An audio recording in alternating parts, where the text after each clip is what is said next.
So this is a simple sparsity function to promote evolutionary search. It was a paper, it was Arend's idea. He's up there. It's Arend and Jory and I worked on this. We're interested in talking about sparsity. By sparsity, I just mean if I have a network of nodes on the left, I've got a sparse network. It's an extremely sparse network. And on the right, I have a more well-connected, it's not fully connected, but it's a more well-connected network. And this is the spectrum that I'm talking about when I talk about sparsity. So I obligatorily need to talk about small world networks. And a small world network is a network that contains clusters of densely connected networks. And that's a small world network. And there's a lot of work proposing that small world networks have certain properties and certain topology that relates to brains.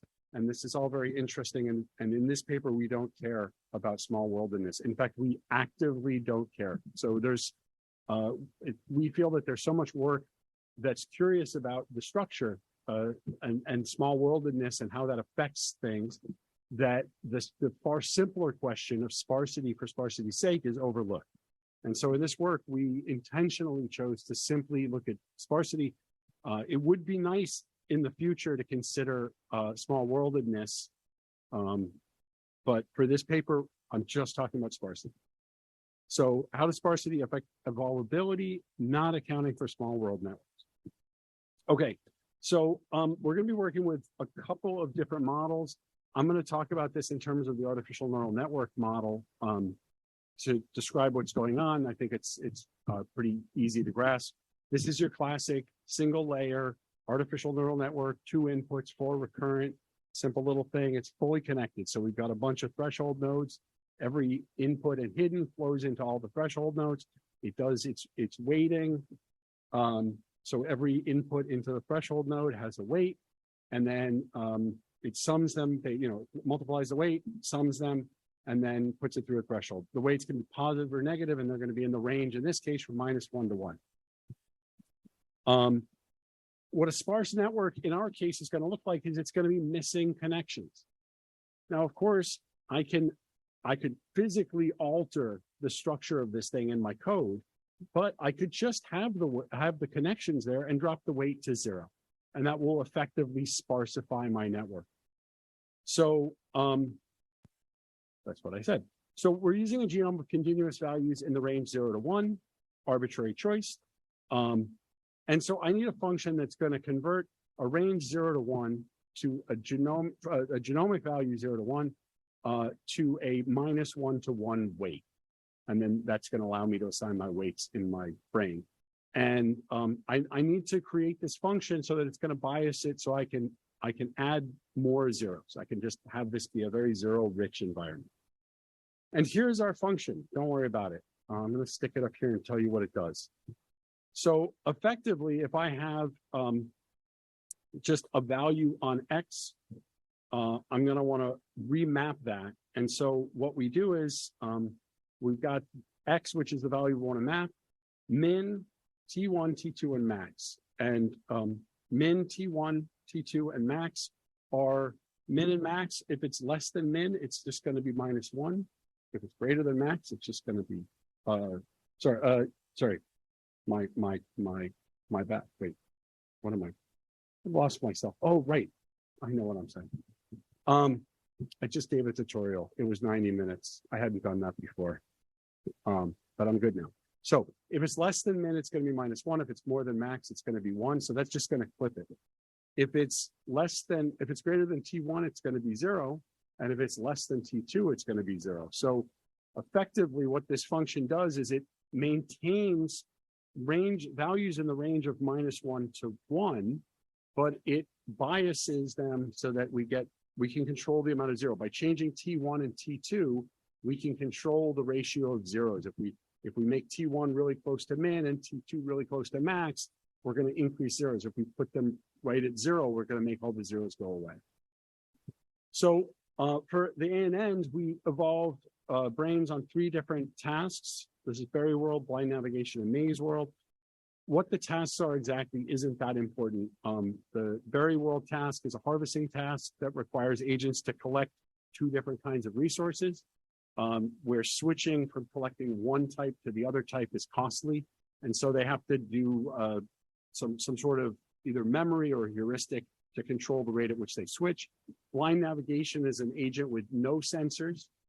All that the agent has is internal state, and it has to harvest a patch of resources. Effectively, it has to learn to count internally. And then the maze task has this very simple maze of vertical hallways and symbols in the hallways, and it simply has to learn to it has to respond. Nothing changes. It's a very simple task.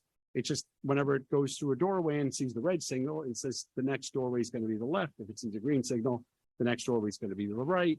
And it just has to be able to read those symbols. So it has to be able to read in information and integrate over time. We're using standard evolution, initialize the population, evaluate, select, replicate, replicate, and mutate. Population size for these experiments was 100, 20,000 generations, 155 replicates, and we use tournament with size 10, and we use the MAVE platform to do this part of the work. All right, so what happened? Well, there's a piece I didn't tell you about, which is we actually ran these with, in addition to running different sparsity. So let me back up to here. What I'm going to show you is for these three different tasks, I'm going to show you normalized scores on the left, and they're normalized scores because we have Berry World has randomness to it, and so there's no such thing as a perfect score, but we have an idea of what a good score is, so we normalize it. And then the initial sparsity, so the setting of the sparsity function is what we're showing along the bottom. And we're going to be showing you fitness for each initial sparsity. But in addition, we ran brains that had 4 hidden, 8 hidden, 16, and 32. And what I mean is, this is our recurrent neural net. And this has 4 hidden and 8 and 16 and 32. I just want to stress right here that when we look at these, the brain that only has 4 hidden does not have a lot of degrees of freedom, right? If we look at the number of weights that are being evolved, there are 4 inputs going into the 4 hidden and 4 recurrent, which means that 4 input and 4 recurrent, which means on the output layer there's only 8 nodes, which means that there's only 8 times 8 weights in this whole brain. But in the 32, there's 4 plus 32, so there's 36 times 36 weights. So it's a much larger evolutionary space. There are many, many more degrees of freedom. So what we're going to show is we're going to show scores as they map to sparsity, normalized by score. And what we see is with the smaller brains, the 4 hidden and the 8 hidden, they tend to do better when the initial sparsity is low, which is to say we're not biasing in extra zeros. But with this brain that has 32 hidden, it only performs well on all 3 tests when the sparsity is high. So the first observation, the first takeaway here is that when these brains are very large, they have tons of connections. And evolution is going to have a hard time finding any useful wiring within these brains because the signal is just getting polluted. There's just too much crosstalk. But when we introduce a high degree of sparsity, 90% or 95% sparsity, we are reducing the number of wires that evolution has to work with, and it can actually find a pattern that works.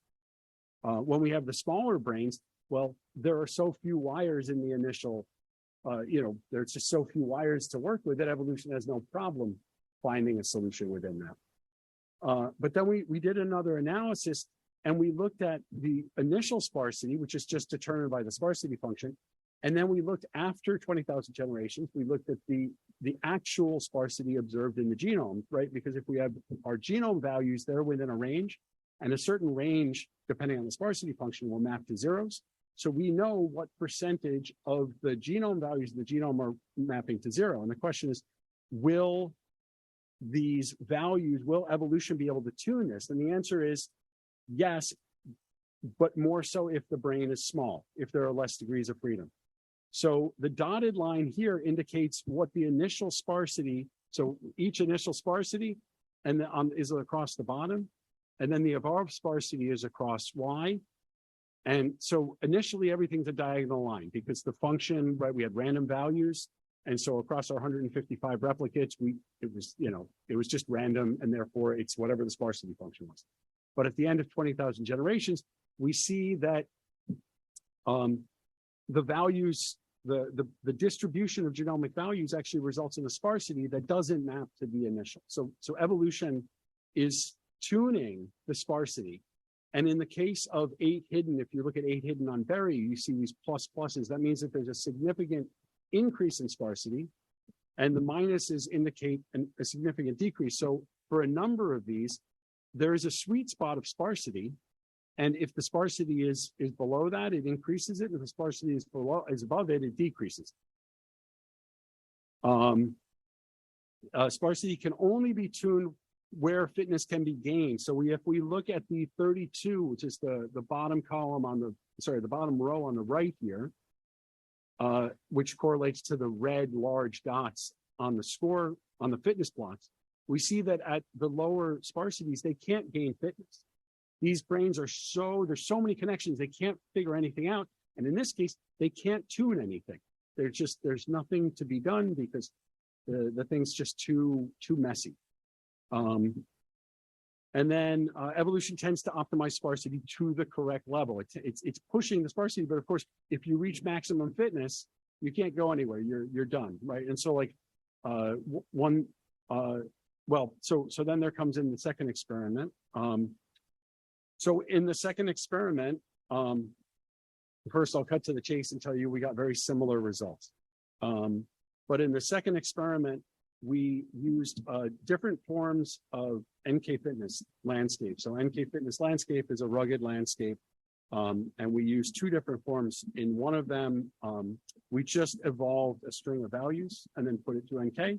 In the other one, we used a GRN that indirectly generates our values. The process was somewhat involved, but that was kind of the idea. The idea was how much is a whole bunch of indirectness going to come to play. But the other thing we did was the NK fitness landscape was on a treadmill.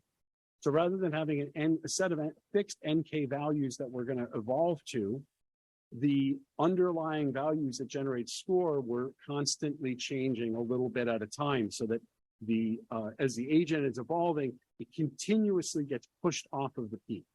And this puts it in a constant state of evolution. So at this point, it can never settle down. And so what we're seeing is that whereas in this case, once we've reached the maximum fitness, so a lot of these smaller brains, lower sparsity, they couldn't tune if they wanted to because they're done.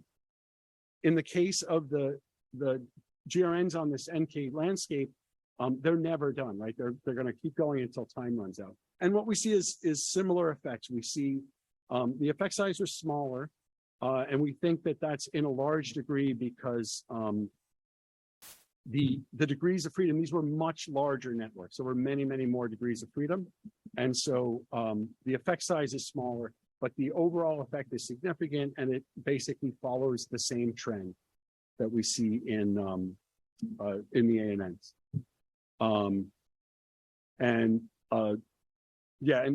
Basically, also, we didn't see a very big difference between the indirect and the direct encoding.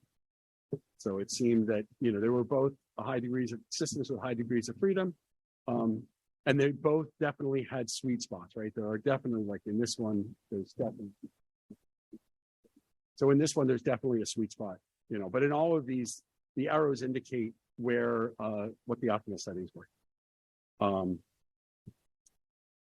Okay, so in conclusions, the sparsify function is an inexpensive method to introduce sparsity into systems like artificial neural networks and GRNs, and it can improve evolutionary outcomes. We did not analyze secondary properties such as small worldedness, and that could definitely be a future research direction. However, we do stress that the results indicate that sparsity alone can affect evolutionary outcomes. So the we're not assuming a specific network topology. We're just saying sparsity on its own has very measurable results on evolutionary outcomes. And I would like to thank my collaborators, Arend and Jory, who are up there and probably shaking their head going, oh God, that's not what I would have said. And I would like to thank all of you for listening.